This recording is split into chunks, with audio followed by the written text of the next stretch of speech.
The test is in 4 parts. At the end of the test, you will be given 10 minutes to transfer your answers to the answer sheet.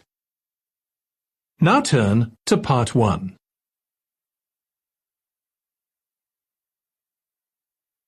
Part 1. You will hear a woman talking to a man about joining a drama club. First, you have some time to look at questions 1 to 6.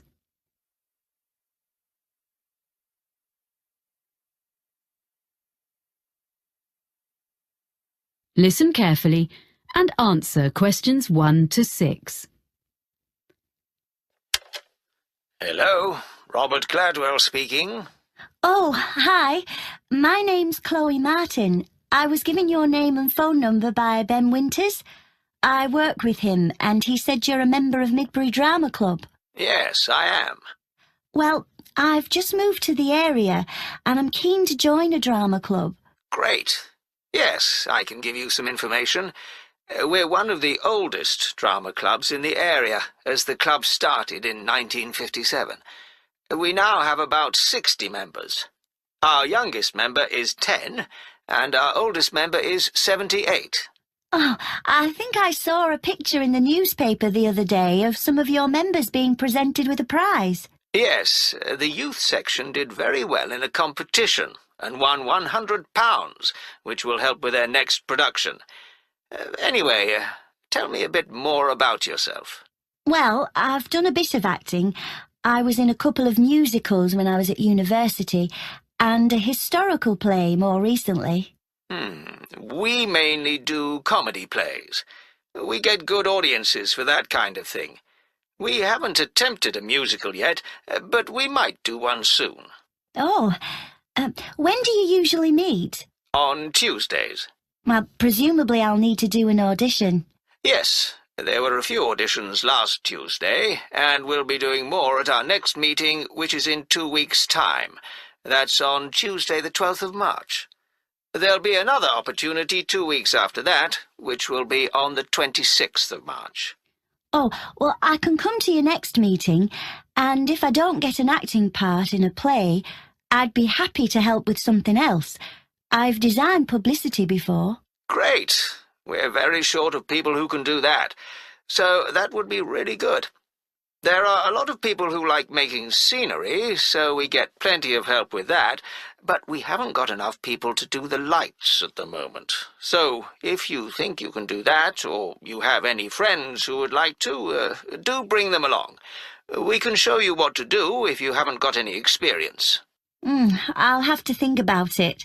So, do you meet in the theatre? We do our performances in the Manor Theatre, but we only hire that for the nights of the actual performances. We meet to rehearse every Tuesday evening in the community hall. We rent a room there.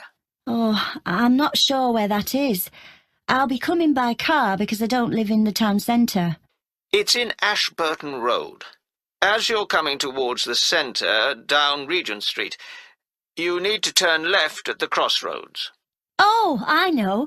There's a big car park down there, just before you get to a hotel. It's on the other side of the road from the sports centre.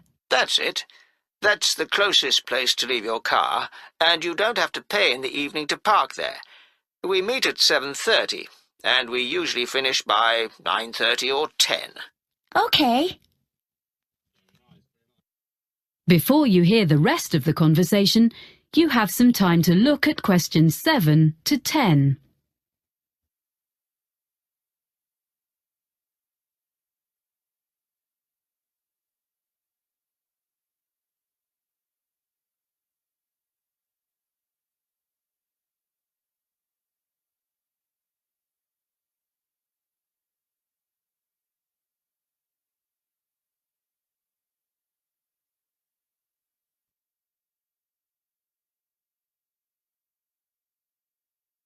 Now listen and answer questions 7 to 10.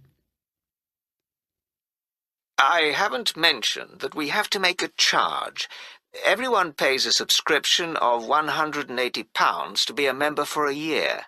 You can pay for the whole year at once, or you can pay £15 every month. It works out the same.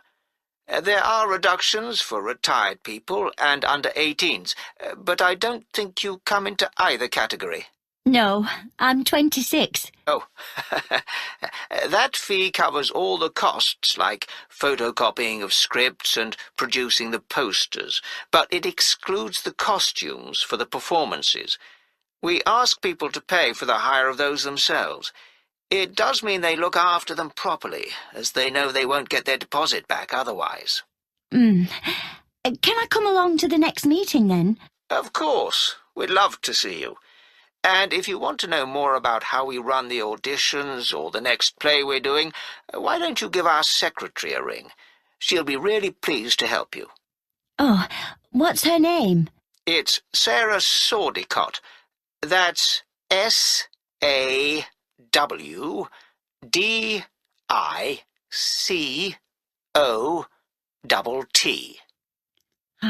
Got that. And her phone number? I've only got a mobile number for her. Just a minute. Let me find it. Yes, it's 07955 240063. Great. Thanks for your help.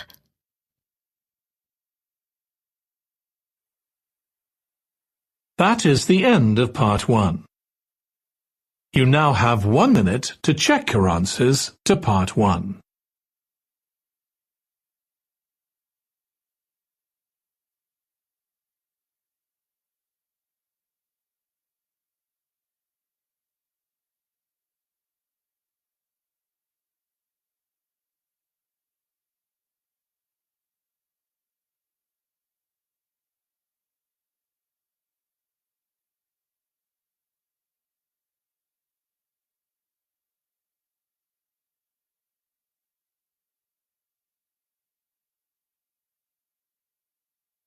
Part 2. You will hear a radio program in which a presenter called Jasmine tells her colleague Fergus about a charity. First, you have some time to look at questions 11 to 15.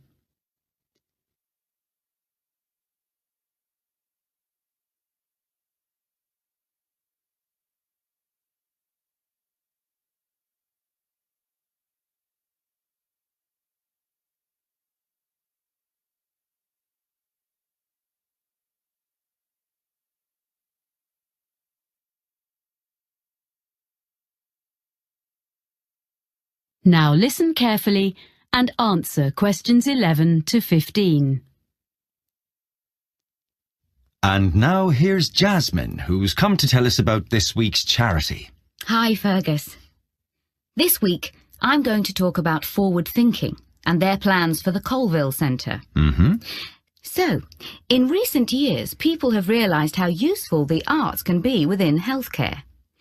The idea behind forward thinking is to use the arts to promote well-being. The charity develops projects for people with special needs and health problems, and also delivers training to healthcare professionals in using the arts, as well as supplying them with information and advice.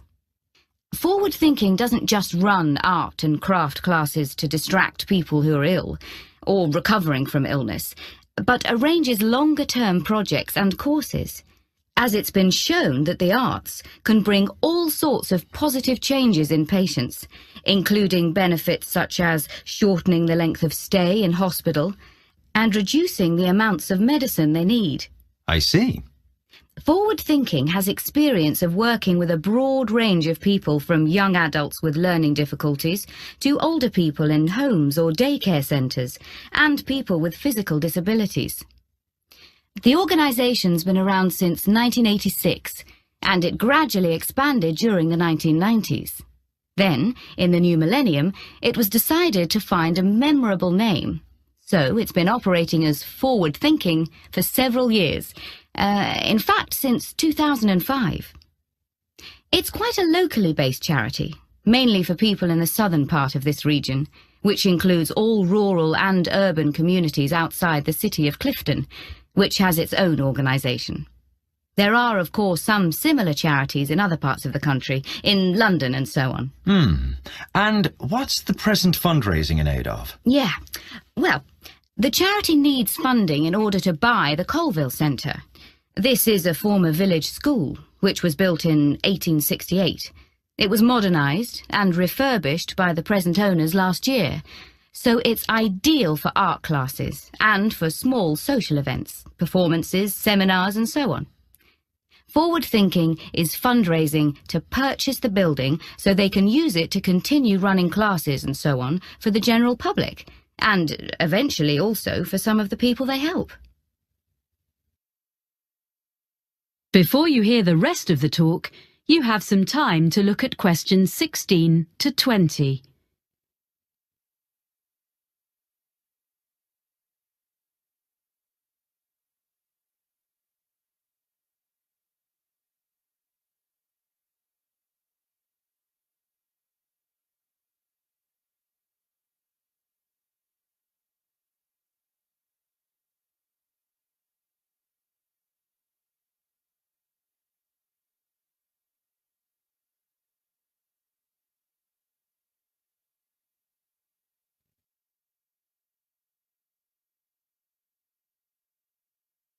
Now listen and answer questions 16 to 20.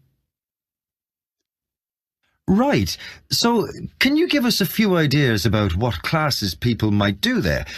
Is it all art classes? Well, there are some very good art classes, but there are lots of other things going on as well.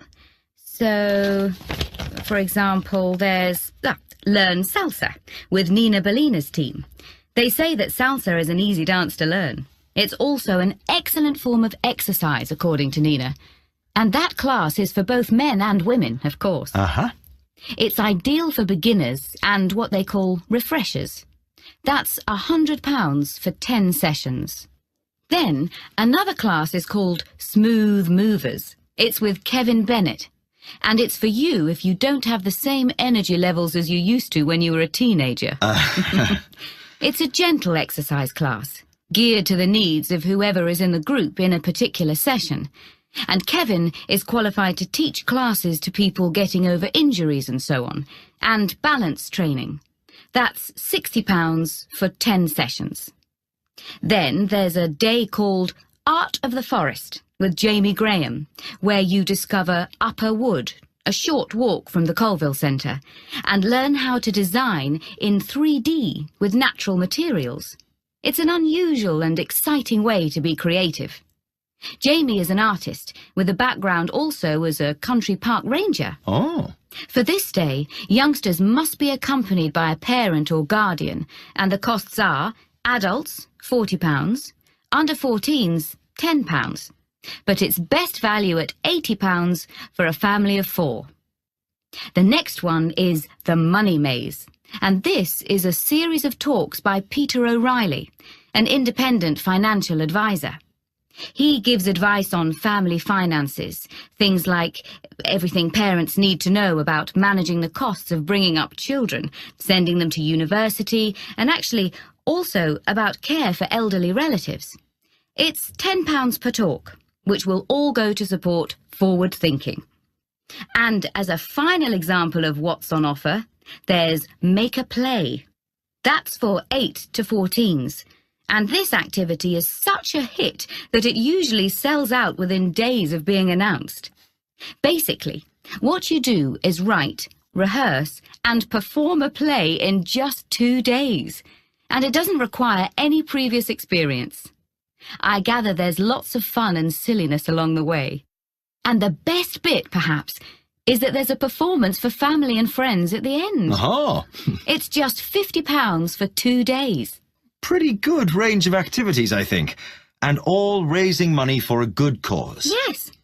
And the all-important contact details are colville@forwardthinking.org.uk or write to me. That is the end of part 2. You now have 30 seconds to check your answers to part 2.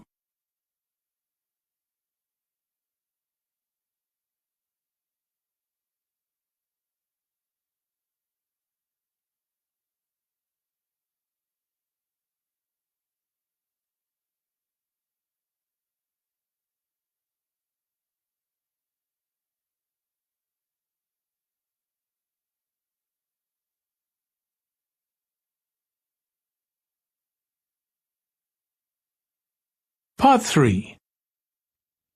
You will hear two students talking to their tutor about a geography trip. First, you have some time to look at questions 21 to 26.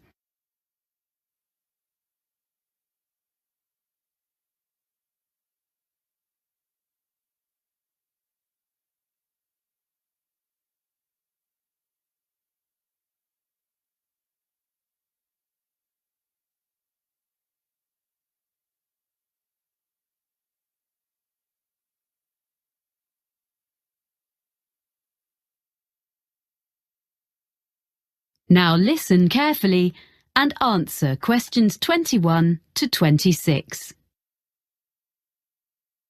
Now, Stefan and Lauren, you worked together on the assignment for your urban geography course, didn't you? I know you made a plan of what you were going to do before you went on the field trip. Did you stick to it? More or less. Okay, so where did you start? Well, first of all, we selected one area of the city to work in.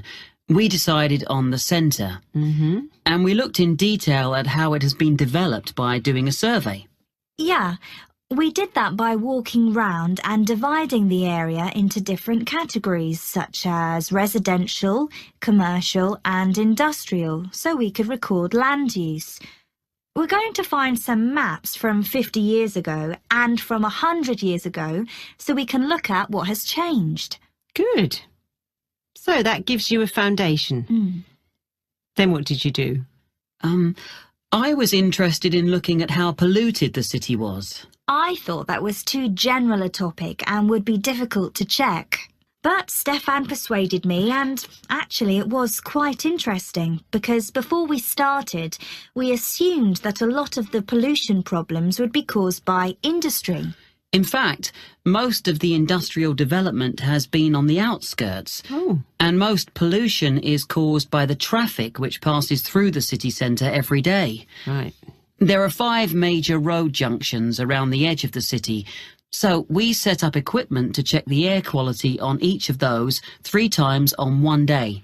In the morning and evening, which is when most journeys are made in and out of the city, and at 2:30 in the afternoon. On the same day, we went to the 2 busiest junctions in the morning and evening to calculate the traffic flow into the city. Right. We'll be able to produce some graphs from the figures we collected. Yeah. Presumably you then looked at where all these cars ended up. I thought we should look at why people were coming into the city, whether it was for employment or education or leisure activities. But Stefan thought that would be too difficult. Because most people were in cars, it would be hard to ask them. Yeah. So we decided to spend an afternoon examining the parking facilities available instead. We established the capacity of each car park, and we spent an afternoon counting cars in and out, so we have an idea of how long people spend in the city centre. So, do you have evidence that most journeys are made by car within the city centre? We checked local government statistics to see if that was true, but they were inconclusive. Everything is quite close together in the city centre, and there are wide pavements, so you would expect people to walk from one place to another. So we chose a number of locations and we noted how many pedestrians passed a particular spot. How did you choose where to do that? Oh, we stood at 2 places in the business district. One in the shopping area, and the other was in an area where there are more tourists. Right. I thought it was really important to talk to people, so we carried out a survey on how people usually travelled into the city. We asked them about their usual means of transport. We found out that it varied according to why people were travelling. If they were employed in the city, they wanted to get there quickly, but if they were coming in for their leisure time, they didn't mind using the bus. That's all we had time for while we were there. Before you hear the rest of the conversation, you have some time to look at questions 27 to 30.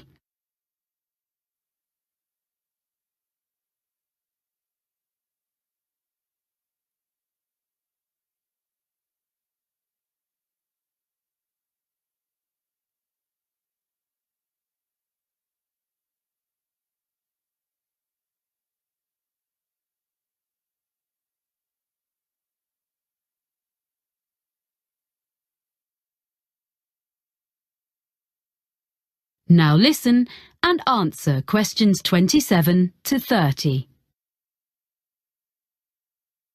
OK. So, shall we talk about what you're going to do next and how you're going to divide the tasks up? How are you going to present the data you've got? Well, some of the information can be presented as graphs or maps. I'm quite good at the software. You'd better do that then, Lauren. I'll help you check all the statistics before you start. OK. It's good to present as much as you can visually. Is there anything else you can use as visuals? We've got a lot of photographs which we can go through. We both took them, so some will be duplicated. It's going to take ages to go through them all. Maybe one of us should just choose some. It's better if you collaborate. That way you'll end up with the best of what you've got. That's fine. We'll do that. And when the graphs and maps are done, you'll need to write a report, an analysis of the data. Will you do that together? I think that should be my responsibility if we're going to share the work out evenly. I can use some of Lauren's notes as well as my own. OK. And finally, you'll be presenting your project to the rest of the group in a couple of weeks' time. We thought it'd be better for Stefan to do that, as he's got more experience at that kind of thing. I would prefer to have input from both of you, as I have to do an assessment. We'll take turns then. We'll divide it into sections and talk about a few things each. Good. You'll find it easier, Lauren, than doing a presentation on your own. Well, if you need to ask me any more questions while you're working on this, email me. I look forward to seeing what you produce. Thanks. That is the end of part 3. You now have 30 seconds to check your answers to part 3.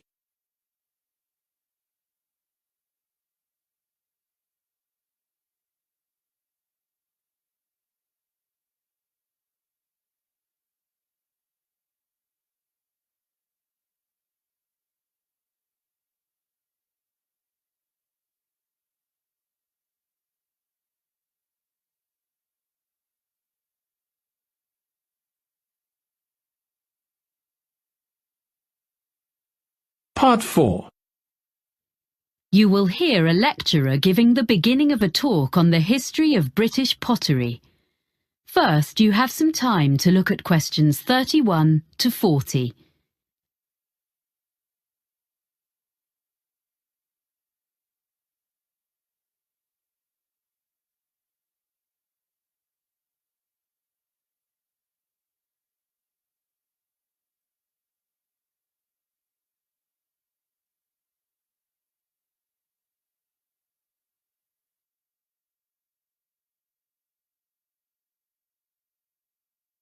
Now listen carefully and answer questions 31 to 40.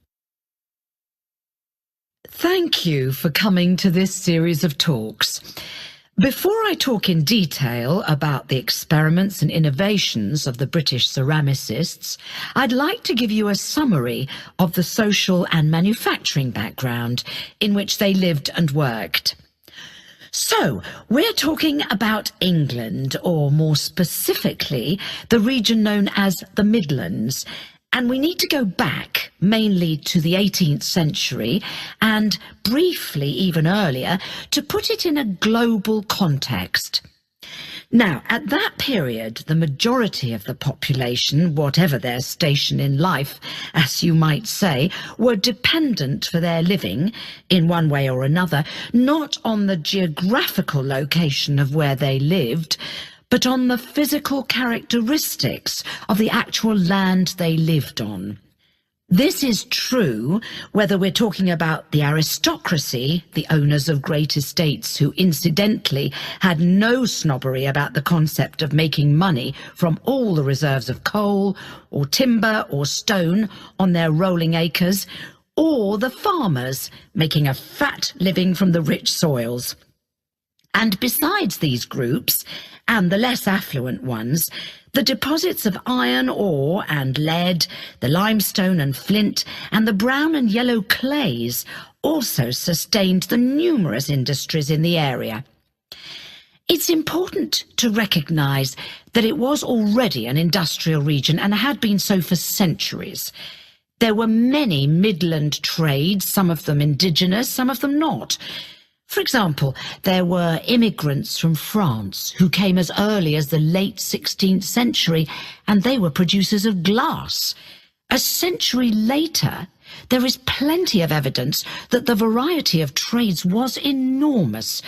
There was brewing in Burton-on-Trent, silk weaving and ribbon making near Coventry, framework knitting around Nottingham, and of course in Cheshire men dug the salt, as we still do nowadays even, which in that era was sent downriver to the estuary of the Mersey. Now, among these well-established trades, one of the oldest of the local crafts was pottery. As you will probably be aware, ceramics has always been a mix of science, design and skill.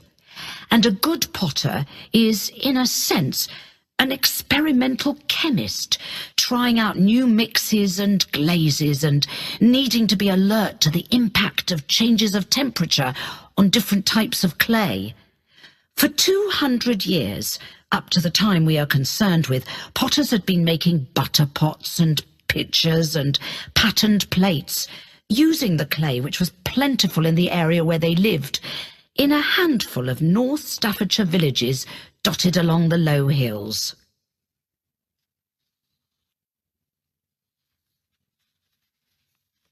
Now I want to explain a little about the industrial processes which had preceded the great breakthrough in Germany in 1708. That's when the formula for porcelain was discovered, a secret that had been held in China for 1,000 years. In the Midlands, in England as elsewhere, there had basically been two kinds of pottery. The first is still known as earthenware. Now, this was a bit rough and ready, but it was deservedly popular for several reasons. To start with, it was relatively cheap, so it could be used by most households. This was because it could be made from local clay without any complicated processing or added materials. From the potter's point of view, there was another reason for its cheapness.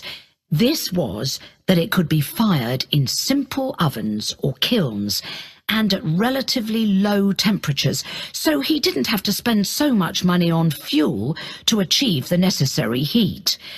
On the other hand, after one firing in the kiln, the problem with earthenware was that it remained porous, so had limited usefulness. So for most purposes, it had to go back in the kiln for a second firing before it became waterproof. And another thing was that it was extremely breakable. I mean, before it had even been sold. I suppose the potter wouldn't have minded so much if people just had to keep coming back for more every time they broke a jug or whatever. But it was very inconvenient because it meant there was a lot of wastage in the course of the manufacturing process. Anyway, for all these reasons, if people could afford it, and that would be all but the very poor, they would buy stoneware, a much tougher product. Now, for this, the potter used a slightly more expensive raw material, which was made by combining clay and flint, and this mixture was fired at a far higher heat, with the result that the ingredients vitrified. That is to say, in effect, the whole thing became glassy. And because of this, it was non-porous, and naturally this was regarded as a great advance. Well, that's the situation in the 18th century. Are there any questions at this stage? Okay, so now we can go on to look at the age of innovation.